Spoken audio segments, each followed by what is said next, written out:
Matrix multiplication really is kind of a weird process. It's not intuitive how it works, and it can be difficult to remember, which is part of why I introduced that whole karate chop action to give you guys an easy way to remember how it's done.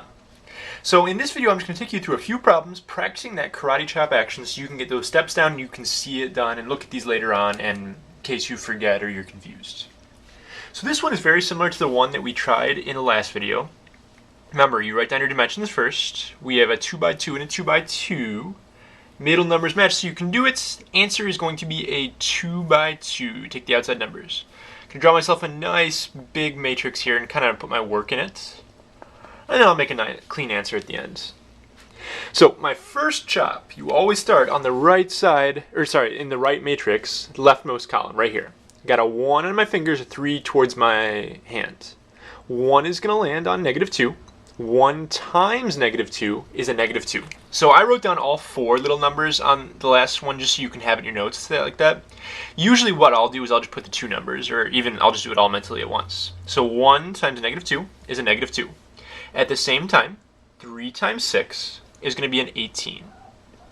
You add the pieces together, so this box is going to be a positive 16. Notice we took the first column of that matrix, the first row of that matrix, and we put it in the first row, first column. We're not done with this column yet. Now we're going to chop it against the bottom guy right here. So the 1 is going to land on the 0, makes a 0. And the 3 is going to land on the 3 and make a 9. 0 plus 9, that entry is a 9. Notice I filled it in down here because I took the first column, second row, and I put it in the first column, second row. When you fill out the matrix using karate chop action, you'll always fill it in vertically like this. You fill it in going down all the way, then you'll go back up top and just keep filling it in down the columns like that. Did the 1, 3 against both. Now I'm going to take my -5, 10. -5 lands on the -2 and makes a positive 10, while that 10 lands on the 6 and makes a 60. 10 plus 60, that's going to get me a 70 for that one. And finally, I get a 0 and a 30. If I add those together, my answer is 30. So my nice clean answer, my little finished matrix here, looks like that. That is the answer when you multiply those two matrices.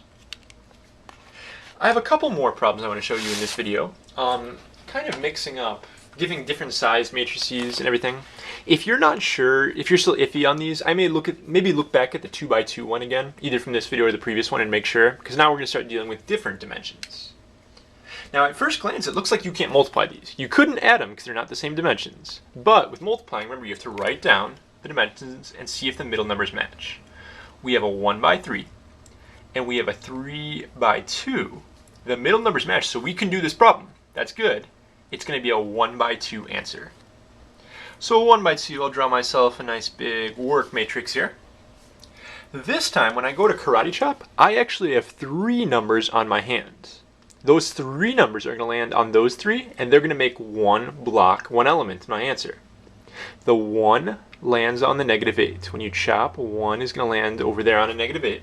That makes a -8. At the same time, the -2 lands on the +2, makes a -4. And also at the same time, the 3 lands on the 2 and makes a 6. I have to add all 3 of those pieces together. So 8 plus -4 plus 6 is going to be, that's -12 plus 6. That'll be a -6 for that blank right there. Now I did that chop. There's nothing else to chop this guy against. We're done with him. We're going to shift over. 5 is going to land on -8, makes a -40. 4 lands on 2 and makes an 8. 0 lands on 2 and makes a 0. You add those together, you get -32. So my final answer is -6 and -32, like that. 2 more problems, both of them fairly quick. On my next problem right here, again, we're multiplying 2 matrices together. We got a 3 by 2 and a 3 by 2. If you look at your middle numbers, they don't match. Those aren't the same number. You can't do this problem. Can't be multiplied. If it was addition, we'd be good, but you can't multiply them because those middle numbers don't match. The cool thing about karate chop action, and the one reason I really like teaching it to kids, one of the reasons I really like teaching it to kids, if you look at the chop right here, I have 3 numbers on my hand right now. I have a 7, a 9, and an 11. When I go to chop right here, there's only 2 numbers to pair it up with. 3 numbers on my hand, only 2 things. So I have like a number that's left over there. That's kind of why you can think about that, why that doesn't work. When you chop it, it doesn't pair up nicely, so you can't do the problem. And on my last one here, I have a 2 by 1, and I have a 1 by 2. I can do the problem. My answer is actually going to be a 2 by 2. Now when I go to do my chops here, it's kind of weird because I only have 1 number on my hand at a time. When you do your first chop here, 1 is just going to land on 2. That's all. There's 1 number on my hand, 1 number it lands on. 1 times 2 is just a 2 right off the bat. 1 times -8 is -8. I'm done with that first column. 4 times 2 is 8. And finally, 4 times -8 is -32.